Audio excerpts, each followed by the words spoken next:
O di ba? Kasi alangan naman, ulitin pa yung nangyari. Yung tumakas mga kababayan, si Bato de la Rosa, na hanggang ngayon nga po, hindi pa nakikita, hindi pa nahuhuli. Di ba? At saka po, itong ICC warrant, dapat secret siya. Issued in secret.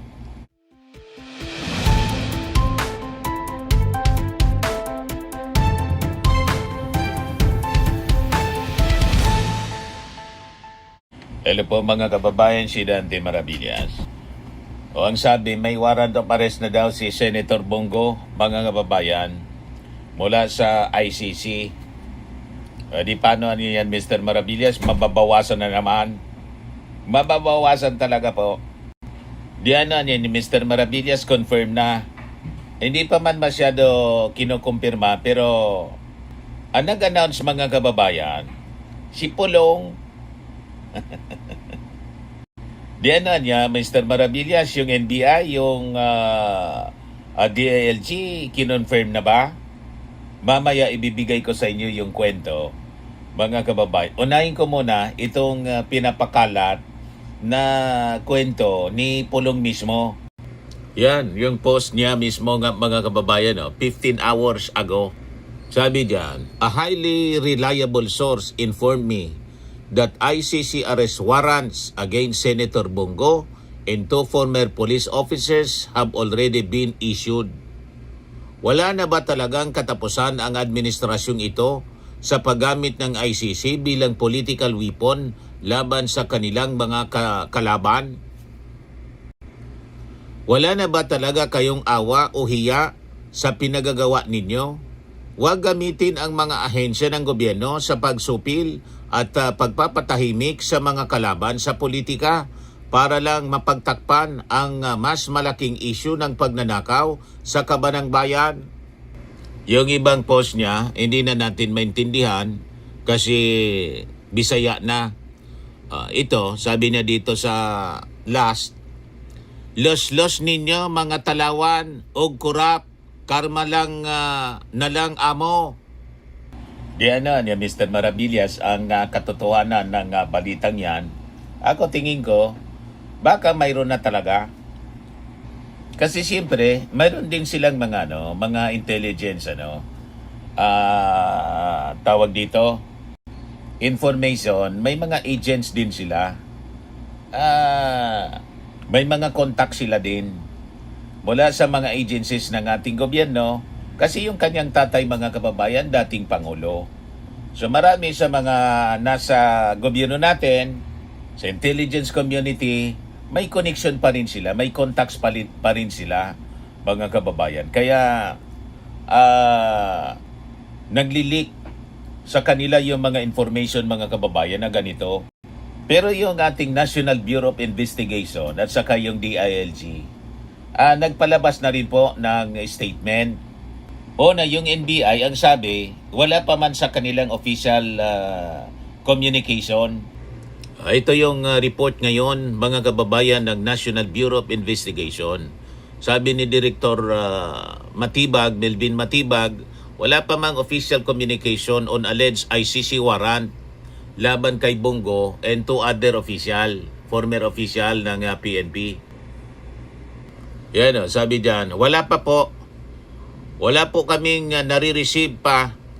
Walang communication ng warrant. Hindi ko po alam kung saan ang galing si Congressman Pulong Duterte, kung anong warrant po sinasabi niya. Sabi po ni Director Matibag. Yung PNP, nagpalabas na rin ng official statement. The Philippine National Police has not received any official communication or documentation regarding the alleged issuance of ICC warrant. Kasi po, siyempre, ICC warrant yan. Alam na natin na pag inilabas yan mga kababayan, diretso na yon posas kay Bongo. O diba? Kasi alangan naman, ulitin pa yung nangyari. Yung tumakas mga kababayan, si Bato de la Rosa, na hanggang ngayon nga po, hindi pa nakikita, Hindi pa nahuhuli. Di ba? At saka po, itong ICC warrant, dapat secret siya. Issued in secret. O ngayon, ang ating theory dito, bakit nag-post ng ganon, si Apolong, baka may naulinigan na sila. Hindi lang nila ma-confirm. So ang ginawa ni Pulong, bilang isang strategy ng kanilang kampo, nirelease yung information para tingnan kung anong yung magiging reaksyon ng ating gobyerno. Kung i-confirm ba o i-deny. O di ba? Siyempre, yung ating gobyerno, i-deny. O di ba? So malamang mayroon na, pero nag-deny lang yung NBI, nag-deny lang mga kababayan yung DILG para baka tumakas din si Bongo tulad ni Bato de la Rosa. Siyempre, pag nandyan na yan, mali po yung nangyari noon, yung ginawa po ni Ombudsman Rimulya, DILG Secretary noon. Hindi natin nagustuhan, saka yung sinabi ng kanyang kapatid ni John Vic na nakita ko niya, nilik sa kanyang programa sa DCRH. Unang nagsalita, mga kababayan, si Boyeng Rimulya. Di man dapat niya ito sinabi na may warrant of arrest. So it was confirmed talaga na may warrant of arrest issued November 2025. Ayan tuloy, nagtago si Bato de la Rosa. Nagpakita siya, mga kababayan, after 6 months para lang bumoto kay Alan Peter Cayetano. And afterwards, pinatakas mga kababayan ni Alan Peter. Ito na ngayon. Hanggang ngayon, di na nagpapakita si Bato de la Rosa. And after that announcement, mga kababayan, ni Boyeng Rimulya, kinonfirm din ni John Vic. Mali po yon. Di ba? Kaya ngayon, tama itong ginawa ng PNP na nag-deny sila. Wala pa man na niya.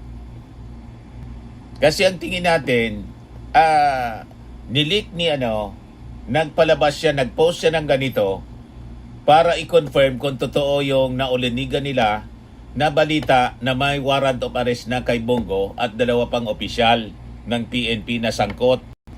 Akusado dito sa crimes against humanity na nangyari sa war on drugs ni Digong at ni Bato de la Rosa. Kasi ang dapat, kung mayroon na sila na warrant of arrest, then i-surveillance na nila kung nasaan ngayon si Bongo. 'Di ba? At kung nasa Senado si Bongo, edi serve na nila sa Senado.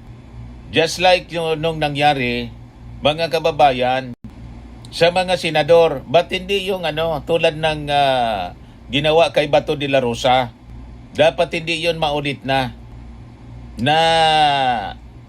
nagkagulo sa Senado. But I think with Senate President Sherwin Gatchalian, hindi na maulit po yung nangyari po sa Senado. Tingin natin immediately, yung leadership ng Senado will cooperate with our authorities kasi may president na po siya. Yung ICC warrant ay legal. Wala nang question sa legality ng ICC warrant ngayon dahil po sa nangyari noon kay Bato de la Rosa. So again, mababawasan na po yung Senado. Yung ating mga senador, patuloy siyang mababawasan as expected po. At inuulit natin, wala po itong kinalaman sa politika ng Marcos administration. Ang warrant of arrest mula po sa ICC is not a political persecution. Against Digong, against Bato, against Bongo, and all other officials, former officials na nasangkot dito. Ito ay krimen na kinasangkutan nila at ang complainants dito mga kababayan, hindi ang Marcos administration. Pribadong complainant dito ang sangkot. And our administration, our government has the obligation na ipatupad po ang batas. Ganun lang po yon. Yung sinasabi nila ng kampo ng mga Duterte that this is a tool for political persecution sa mga kalaban. Hindi po 'yun totoo. Itong sinasabi ni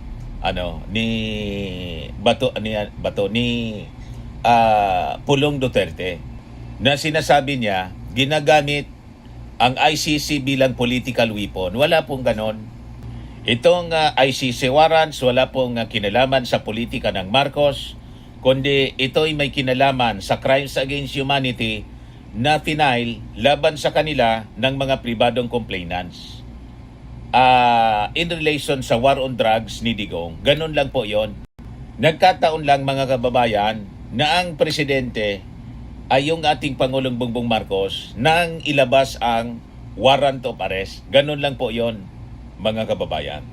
Ngayon, ito naman yung latest tungkol kay Bato de la Rosa na tinulungan na tumakas ng mga senador lalo na ni Robin Padilla. Sabi dito, DOJ, anyone who helped Bato escape may face charges. Yan yung sabi ni Justice Secretary Frederick Bida na papanagutin sa batas yung mga tumulong sa pagpatakas sa Senado kay Bato de la Rosa. Ngayon, sasabihin naman po nila na political persecution. Again, hindi po yan totoo. Walang political persecution. Kung sila ay kakasuhan sa pagpatakas dahil labag po yun sa batas, ang kaso, obstruction of justice. Lumabag sila sa batas for obstruction of justice, so kailangan nilang panagutan yon. Yun lang yan mga kababayan. Huwag kayong tawag dito, maniwala sa kanilang mga propaganda kasi puro kasinungalingan yung kanilang mga sinasabi. Ang gustong mangyari nila, lumabag sa batas, huwag lang panagutin. Hindi naman po maari ang ganon. Ito pa, isa pang kwento dito. NBI magsasampa ng kasong qualified human trafficking laban kay Mike Defensor. Sabi dito, nakatakdang magsampa na ang National Bureau of Investigation ng qualified human trafficking charges laban kay dating Congressman Mike Defensor kaugnay ng ni-raid na KTV bar sa Pasig City. Ayon kay NBI Director Melvin Matibag, posibleng maisampa ang kaso bukas o sa Lunes. Sinabi ng NBI na kompleto na ang ebidensya at kasama umano si Defensor sa mga sangkot batay sa kanilang investigasyon. Dagdag pa ni Matibag na ang kasong isasampa ay non-bailable o walang piyansa. Kung non-bailable, ibig sabihin makukulong itong si Mike Defensor, pati yung kanyang asawa at anak. Again, wala siyang relasyon sa politika. May relasyon siya doon sa ni-raid, may nagsumbong na yung KTV bar niya sangkot sa human trafficking. Tama po. Kasi siguradong gano'n ang mga depensa nila na pinopolitika kasi nagsasalita sila laban sa Marcos administration tungkol sa flood control. Wala man pong relasyon yan doon. May nagreklamo, may complainant at nailigtas yung ilan ba yon? 59 yata na mga kababaihan, mga minors.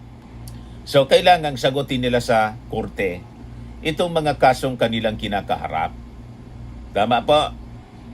Panagutan nila sa batas yung kanilang violation sa batas. Yun man lang, mga kababayan. Kung hindi sana sila gumawa ng masama, di wala silang problema. Gumawa sila ng masama, lumabag sa batas, managot sila sa batas. Ganun lang po yan. Huwag yung puro politika ang sinasabi. O yan lang po mga kababayan yung ating short video ngayon. Ako po si Dante Maravillas. Sa mga naghanap ng malinis and spacious fitness gym, pumunta lang po kayo sa aming Colossal Fitness Gym. We also offer Grab Car Rental with our brand new 2023 model ng Toyota Innova. We also accept booking for those who are planning to travel via PAL, Cebu Pacific, and other airline companies, local and international, and bills payment for Meralco Bills, PLDT, Aleco Bills, etc. Ang Colossal Fitness Gym is located at 3rd floor Security Bank Building, Landco Business Park, Legazpi City, Albay. For inquiries, look for Chilon Maravillas. Contact number 0966-802-0949. Yan yung aming Innova. Lagi na pong matao sa amin. Pati mga foreigners po, tingnan ninyo. Mga British tourists sila.